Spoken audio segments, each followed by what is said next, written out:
നമസ്കാരം, അസ്സാം വലൈക്കും. ഡയറ്റീഷ്യൻ എന്ന യൂട്യൂബ് ചാനലിലേക്ക് എല്ലാവർക്കും സ്വാഗതം. I am dietitian Teena Sudheer. ഇന്ന് ഞാൻ സംസാരിക്കാൻ പോകുന്നത് ഈദ് ദിവസം നിങ്ങൾ എങ്ങനെ ഭക്ഷണം കഴിക്കണം എന്നുള്ളതിനെ കുറിച്ച് ഒരു ചെറിയ കാര്യം കേട്ടോ.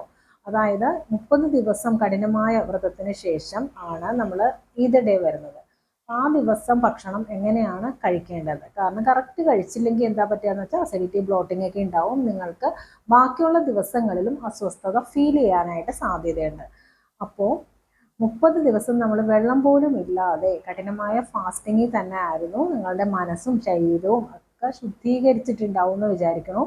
ഇതിന്റെ ദിവസം എല്ലാം കൂടെ വാരി വലിച്ച് കഴിച്ചിട്ട് അസിഡിറ്റി, ബ്ലോട്ടിംഗ് ഒന്നും വരുത്തി വെക്കേണ്ട, ഡൈജസ്റ്റീവ് പ്രോബ്ലവും വരുത്തി വെക്കേണ്ട. അപ്പൊ അതിന് വേണ്ടിയിട്ട് നിങ്ങൾക്ക് ചെയ്യാൻ പറ്റുന്ന കുറച്ച് കാര്യങ്ങൾ, ശ്രദ്ധിക്കേണ്ട കുറച്ച് കാര്യങ്ങൾ ഞാൻ പറഞ്ഞുതരാം കേട്ടോ. രാവിലെ ഈദ് ദിവസം നിങ്ങൾ എഴുന്നേൽക്കുമ്പോൾ തന്നെ എന്താ ചെയ്യേണ്ടത്? സാധാരണ ബ്രഷ് ചെയ്യൂ അല്ലേ? അതിനുശേഷം ഒരു ഗ്ലാസ് ചൂടുവെള്ളം കുടിക്കണം കേട്ടോ. ചെറിയ ചൂടോടെ ഒരു ഗ്ലാസ് വെള്ളം കുടിക്കുക. അതിനുശേഷം ഒരു അരമണിക്കൂർ ഗ്യാപ്പ് ഇട്ടിട്ട് വേണം ചായ, കോഫിയൊക്കെ കുടിക്കാനായിട്ട്. അത് കഴിഞ്ഞ് പള്ളിയിൽ പോകും. അത് കഴിയുമ്പോൾ നമ്മുടെ ബ്രേക്ക്ഫാസ്റ്റിൻ്റെ സമയമായി. ബ്രേക്ക്ഫാസ്റ്റിൽ നോർമലായിട്ടുള്ള എന്ത് ഭക്ഷണവും നിങ്ങൾക്ക് കഴിക്കാം. ക്വാണ്ടിറ്റി ഒന്ന് ശ്രദ്ധിച്ചോളൂ. ഒരുപാട് 5, 6 ഒക്കെ വലിച്ചു വാരി കഴിക്കേണ്ട. എന്ത് ഭക്ഷണമാണെങ്കിലും ഒരു 2 എണ്ണമൊക്കെ കഴിച്ചാൽ മതി. അതിൽ കൂടുതൽ കഴിക്കരുത്. അപ്പോൾ പത്തിരിയൊക്കെ ആണെങ്കിൽ മാക്സിമം ഒരു 4 എണ്ണം, അതിൽ കൂടുതൽ വേണ്ട. അതിൻ്റെ കൂടെ കറികൾ, നിങ്ങൾക്ക് ഇഷ്ടമുള്ള കറികൾ, സാധാരണ മിക്ക വീടുകളിൽ എനിക്കൊന്ന് മീറ്റ് തന്നെ ആയിരിക്കും. ചില വീടുകളിൽ വെജിറ്റബിൾസും യൂസ് ചെയ്യും. എന്താണെങ്കിലും കുഴപ്പമില്ല. ഈ മെയിൻ ഫുഡ് ഇത്തിരി ക്വാണ്ടിറ്റി കുറച്ചിട്ട് കഴിക്കാനായിട്ട് ശ്രദ്ധിക്കുക. ശരിക്കും പറഞ്ഞാൽ വയറ് ഫുള്ളായ ഒരു ഫീലിംഗ് ഉണ്ടാവാൻ പാടില്ല. വല്ലാണ്ട് വയറ് വീർത്തിരിക്കും, അല്ലെങ്കിൽ തന്നെ ബ്ലോട്ടിംഗ് ഒക്കെ ഉണ്ടാവും. അതുകൂടാതെ ഈ വയറ് ഒരുപാട് ഭക്ഷണം കഴിച്ചിട്ട് വയറിങ്ങനെ വീർത്തിരിക്കുന്ന ഒരു ഫീലിംഗ് ഒരിക്കലും വരരുത്. വയറിൽ ഇത്തിരി സ്പേസ് എപ്പോഴും ഇട്ടുകൊണ്ട് വേണം നമ്മൾ ഫുഡ് കഴിക്കാനായിട്ട്. അതിനുശേഷം ഒരു 11:30 മിഡ് മോർണിംഗ് ടൈമിൽ കരിക്കും വെള്ളം, മോരും വെള്ളം, നാരങ്ങ വെള്ളം, ഫ്രൂട്ട്സ് എന്ത് വേണമെങ്കിലും നിങ്ങൾക്ക് ആ സമയം യൂസ് ചെയ്യാവുന്നതാണ്. ഫ്രൂട്ട് ജ്യൂസ് ആണെങ്കിൽ മധുരം ഇല്ലാതെ കുടിക്കുന്നതായിരിക്കും ബെറ്റർ, അത് കുടിക്കാം. അത് കഴിഞ്ഞിട്ട് ഉച്ചയ്ക്ക് ലഞ്ചിന് മിക്ക വീടുകളിലും ബിരിയാണി തന്നെ ആയിരിക്കും. പിന്നെ നെയ്ച്ചോറ്, ഗീ റൈസ് ഉണ്ടാക്കുന്നവരുണ്ടാവും. ചോറാണെങ്കിൽ അതിന് ചിക്കൻ കറി, അങ്ങനെ സൈഡ് ഡിഷസ് ഉണ്ടാക്കുന്നവരും ഉണ്ടാവും. അതിനൊന്നും പ്രോബ്ലം ഇല്ല. ക്വാണ്ടിറ്റി കുറച്ചിട്ട് യൂസ് ചെയ്യാനായിട്ട് ശ്രദ്ധിക്കുക. ഒരുപാട് വാരി വലിച്ച് കഴിക്കുമ്പോൾ പിന്നീട് ബുദ്ധിമുട്ടായിട്ട് വരും. ഈ ഉച്ചയ്ക്ക് നിങ്ങൾ ലഞ്ച് കഴിക്കുന്നതിന് തൊട്ട് മുമ്പ് ഒരു ഗ്ലാസ് വെള്ളം എടുത്തിട്ട് അതിലോട്ട് ഒരു കുഞ്ഞി കഷ്ണം ഇഞ്ചി ചതച്ചിട്ടിട്ട് ആ വെള്ളം നന്നായിട്ട് തിളപ്പിച്ചിട്ട് അത് കുടിക്കാം. അതിനുശേഷം വേണം നിങ്ങൾ ലഞ്ച് കഴിക്കാനായിട്ട്. അപ്പോൾ ആ ലഞ്ച് കൊണ്ട് വലിയ പ്രോബ്ലം ഒന്നും നിങ്ങൾക്ക് ഉണ്ടാവാൻ പോണില്ല.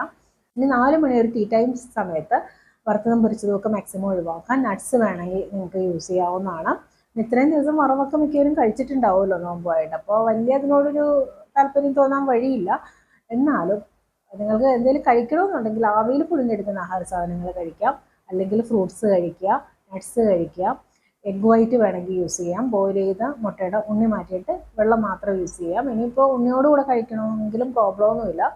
ഒരെണ്ണം ഉപയോഗിക്കാൻ കൂടുതലാവരുതെന്നേ ഉള്ളൂ. രാത്രിയിൽ ഡിന്നർ എപ്പോഴും ലൈറ്റ് ആക്കുക.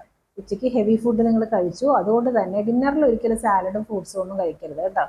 അപ്പോൾ ആ സമയം നിങ്ങൾ കഴിക്കേണ്ടത് ഓട്സ് കഴിക്കാം, മില്ലറ്റ്സ് കഴിക്കാം, റാഗി കഴിക്കാം. ഇങ്ങനെയുള്ള ആഹാര സാധനങ്ങൾ കുറുക്ക് രൂപേണ അല്ലെങ്കിൽ സ്മൂത്തീസ് ആയിട്ട് യൂസ് ചെയ്യാം. ഇത്തിരി നട്ട്സോ ഇത്തിരി ഫ്രൂട്ട്സോ ഒക്കെ അതിൽ ആഡ് ചെയ്തിട്ട് വേണമെങ്കിൽ യൂസ് ചെയ്യാം. ഫ്രൂട്ട്സ് മാത്രമായിട്ടും സാലഡ് മാത്രമായിട്ടും നിങ്ങൾ ഡിന്നർ കഴിക്കാൻ പാടില്ല. കാരണം ഫ്രൂട്ട്സ് ഓൾറെഡി അസിഡിക്കാണ്. സാലഡ്സ്, കുക്കുംബറൊക്കെ നല്ല അസിഡിക്കാണ്. അപ്പോൾ അതുകൊണ്ട് തന്നെ ബ്ലോട്ടിംഗ് വരാനുള്ള സാധ്യതകൾ കൂടുതലാണ്. ചിലർ പറയാറുണ്ട് ഉച്ചയ്ക്ക് ഹെവി കഴിച്ചത് കൊണ്ട് നൈറ്റ് സാലഡ് മാത്രമാക്കി, നൈറ്റ് ഫ്രൂട്ട് മാത്രമാക്കി. അതൊരിക്കലും ചെയ്യരുത്. നൈറ്റ് നിങ്ങൾക്ക് ഫ്രൂട്ട്സ് യൂസ് ചെയ്യണമെന്നുണ്ടെങ്കിൽ ഓട്സ് മിക്സ് ചെയ്തു, റാഗി മിക്സ് ചെയ്തു അങ്ങനെ ഉപയോഗിക്കാം, കുഴപ്പമില്ല. അല്ലാതെ അത് മാത്രമായിട്ട് ഉപയോഗിക്കാതിരിക്കുന്നതാണ് നല്ലത്. രാത്രി കിടക്കുന്നതിന് ഒരു അരമണിക്കൂർ മുമ്പ് കുറച്ച് നല്ല ജീരകം നന്നായിട്ട് തിളപ്പിച്ചിട്ട് അതിലേക്ക് ഒരു കുഞ്ഞി കഷ്ണം ഇഞ്ചി ചതച്ചിട്ട് എല്ലാം കൂടെ നന്നായിട്ട് തിളപ്പിക്കുക.